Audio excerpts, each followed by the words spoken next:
वाचं मुखं पदं स्तम्भय जीवं किल बुद्धिं विनाशय ह्रीं ॐ स्वाहा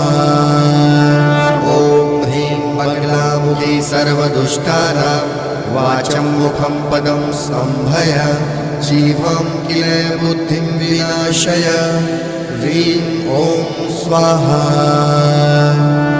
ॐ ह्रीं बगलामुखी सर्वदुष्टानां वाचं मुखं पदं स्तम्भय जीवं किल बुद्धिं विनाशय ह्रीं ॐ स्वाहा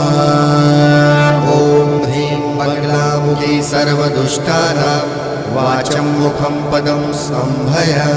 जीवं किल बुद्धिं विनाशय ह्रीं ॐ स्वाहा ॐ ह्रीं बगलामुखी सर्वदुष्टानां वाचं मुखं पदं